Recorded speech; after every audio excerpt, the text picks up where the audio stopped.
ዳሜ እንግዲህ መልካ ህይወት ሃርሞናይዚንግ ሴንተር ነን ፕሮፊት ፕሮፌሽናል ሰርቪስ የሚለውን ሀሳብ ከዚህ በፊት ትንሽ ረዘም ባለ ቪዲዮ አብራርቸዋለሁ። አይኖ ረጅም ቪዲዮ ኦዲየንሱ በተለይ የቲክቶክ ኦዲየንስ አይወድም፣ ብዙዎች አላያችሁትም። ለዚህ ነው እንደገና ባጭሩ ለማስረዳት የመጣሁት። በአጠቃላይ እንግዲህ መልካ ህይወት ሃርሞናይዝ ሴንተር ማለት እንግዲህ ህይወትን ሃርሞናይዝ ማድረግ ማለት ነው።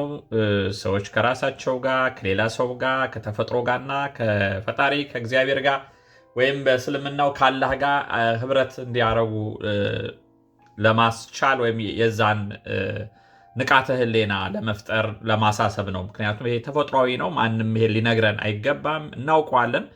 ነገር ግን ስለዛ ለመነጋገር ነው እና ብዙ ጊዜ በተለይ በዚህ በሰሜን አሜሪካ ውስጥ እኔ ያስተዋልኩት ነገር ሰዎች እንደልባቸው ስራ መስራት ይችላሉ።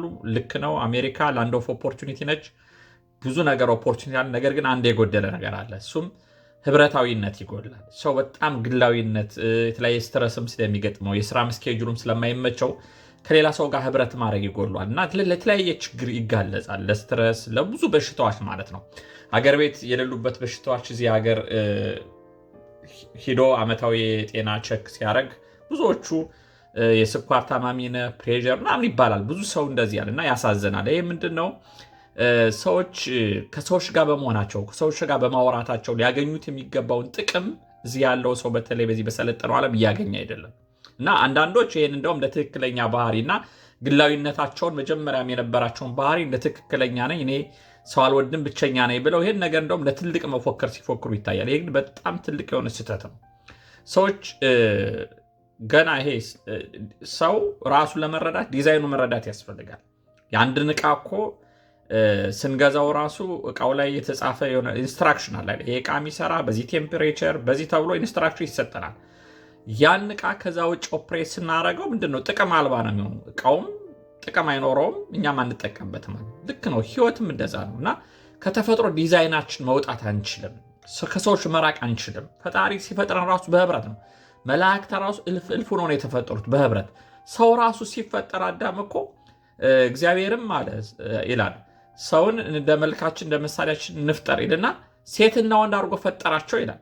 እግዚአብሔር አምላክ ሰውን ከምድር አፈር አበጀው ይላል በኋላ ደግሞ እና መጀመሪያው ራሱ አዳም ሲፈጠር ብቻውን ቢታይም ግን በውስጡ ግን ሔዋን ተፈጥራ ነበር።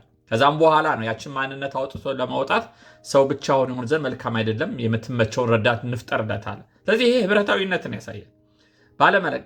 ከዛም በኋላ በኋለኛው ዘመን ራሱ ኢየሱስ ክርስቶስ መጥቶ ወደዚህ ምድር ምንድን ነው ያደረገ? ሐዋርያትን መርጧል። ኢየሱስ ክርስቶስ እኮ ዓለምን ለማዳን ብቻውን ማዳን ይችላል። ለምን መረጠ? ህብረታዊነትን እያሳየን የጋራ መሆንን ማለት ነው። ሶሻላይዝ ማድረግን፣ ከሰዎች ጋር ማውራትን፣ መግባባትን፣ የአንዱ ጉድለትን መሙላትን። ይሄ የህይወት ዘይቤ ነው። ሰው በእርግጥ ይሄ የገዳም ህይወት በሚለው ብቻውን ሊሆን ይችላል። ያንም እኮ ያን ጊዜም ቢሆን ሰው ብቻውን ሆኖ አይደለም። ከመላእክት ጋርና ከእግዚአብሔር ጋር ህብረት ስለሚፈጥር ነው ሰው ብቻውን ተሰወረ ዘጋ የሚባለው እኮ ብቻውን አይደለም።